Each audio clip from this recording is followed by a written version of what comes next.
everyone, and welcome to a Christmas copic drawing. So as you can probably see from my screen, hopefully you can see it, it's over there, that I'm going to be drawing reindeer. And these were some reindeer that I got to meet a couple of years ago at a park in a kind of different county. I had to go quite a way to go and see them.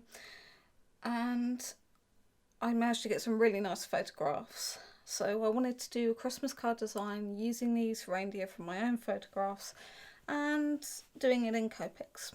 So this is roughly the pens that I'm going to start with. This isn't all the pens that I'm going to use, and I've got, as you can see, I've got my reference photo on the screen, and that's for zoom in detail. And then I've got a photo in front of me, and this is quite literally just so that I've got an idea of my darks, my lights. So if I need to make any changes or look at areas, so like the foreshortening where the back legs are actually hidden behind the reindeer, I can zoom in onto those areas on the screen, but this gives me a rough map of where I need to put my tones. Reindeer colours, they can vary. These guys did have different markings on them. They had different textures on their fur, and their antlers were all in different stages of growth, so that was quite handy. And I'm going to use that to my advantage in the drawing to show that they aren't just the same animal, it is a group of different animals. Now the paper that I'm going to use is not this big one, we're going a little bit smaller. That's why I've gone with Copics. I haven't really got the time to do a big drawing, though I really want to. It's on my to-do list to do a big drawing of the reindeer in the Faber-Castell pencils, but just not now. So Copics are going to be a bit quicker, and because I'm compressing the image, it's hopefully going to work. And I should be able to get a good amount of detail. So I've got loads of E pens, I've got Ys, YRs, got some really wacky C7, bit of blue greys in there. Of course I've got my colourless blender, and I've used a H pencil to roughly map out my image. And the paper that I'm using, I can't believe there's already stuff on this paper. This paper is bond paper.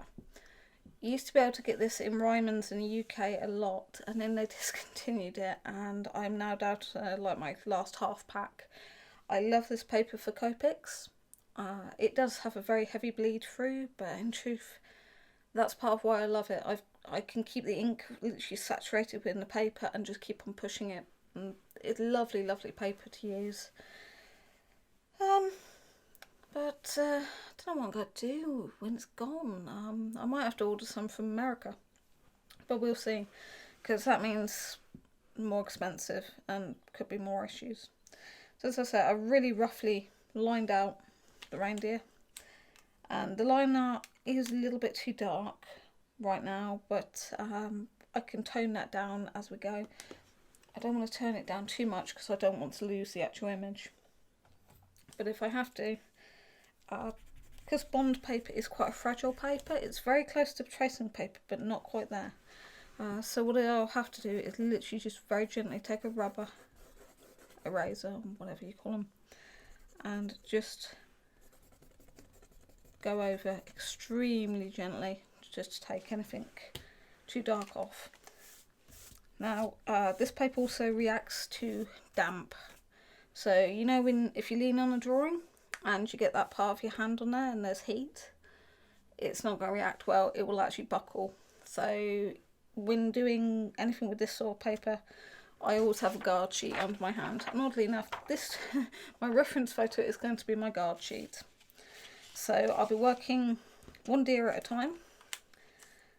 I will probably forget what colours I've put on, but that's a good thing because I don't want to use the same colours in the same order for every single reindeer, because if I do that, they're all going to look the same. So I need to pay attention to where one deer's got more cream, where one deer's got more chestnutty colours, where the little green stains are on their nose, little things like that. Now if I do get stuck on a colour, Normally I would do this, normally I'd do this with a circle, but I do have a square this time. So if I get stuck on a colour, this little square, I'm going to be looking at the colour through, so e.g. I'm going to do that, and that's going to shield off what I don't want to see, and I can say to myself, well, that's clearly a dark brown, I've got a white and grey highlight, and it just refines what I'm saying. So in this case, even there, we've got a kind of oaky brown, well, this colour, and probably a darker one will go. So this is going to be my refining tool today. I'm being lazy.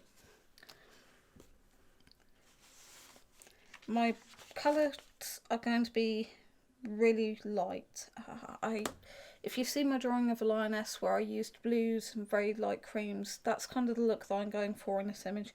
I don't want it to be bold off the page. I want it to be soft, almost like watercolour. Don't ask me how I'm going to do it, but with copics anything's possible, I think. P.S. This video is not sponsored by Copic or Copic. Another handy hint, don't do what I do. Don't have your pens laid on the image. The reason for this is if one of them just decides to have a little moment, which they can do, they can be little sods when they want to, just make sure they're not resting on your image, and when you're opening them, don't open them over the image, because if there's pressure in the barrel it'll splat, and you can lose an image quite quickly that way.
So I'm now at a stage where I really need to let the whole image dry. There's a little bit of a mistake on this nose, which I should be able to fix, but it's all going to depend on how it dries.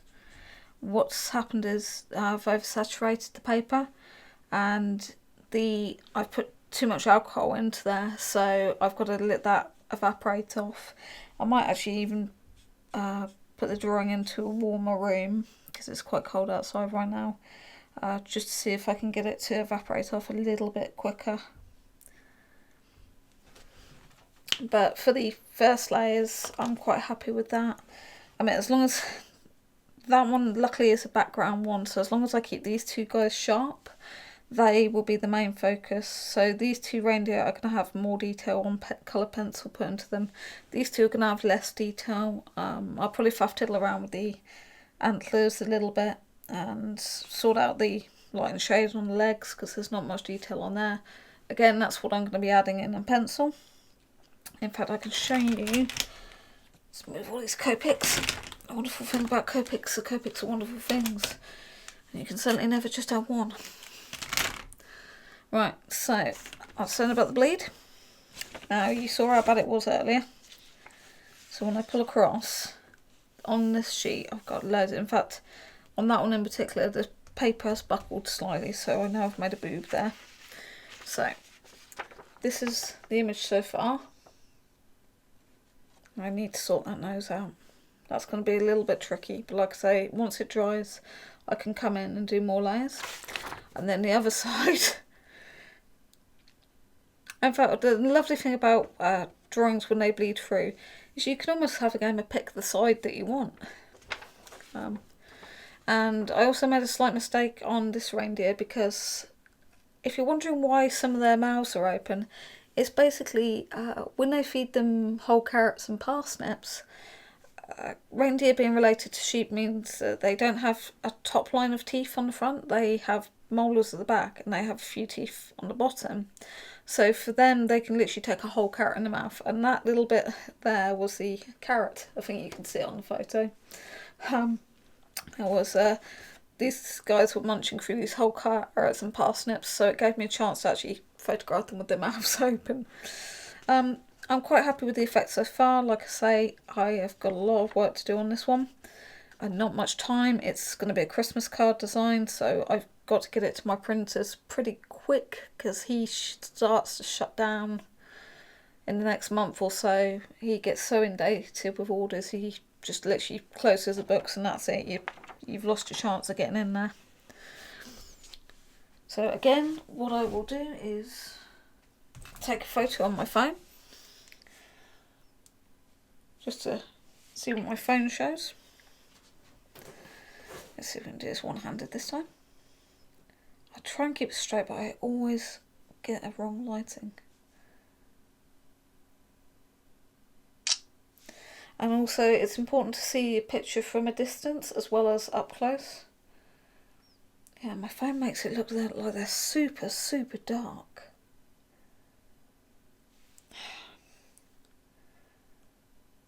Which is slightly worrying. I know they're not. But it's just how I've got to think of when my printer takes this image, what it's going to come out at that point. So a lot of detail to go, but that will be it for tonight. So I hope this has helped inspire you guys to have a play with around with your copics. Don't worry about doing line art. These guys won't be lined. There won't be any black ink around them or anything like that. The pencil lines will be it. And I'll come through with the colour pencil to pick up details, push shadows, bring out highlights. I've got the Posca white pen for the ultra highlights, white pencils. So it's definitely worth having to play around with. So, until next time, thank you very much for coming over. Have a lovely time. All the best and happy drawing to you all.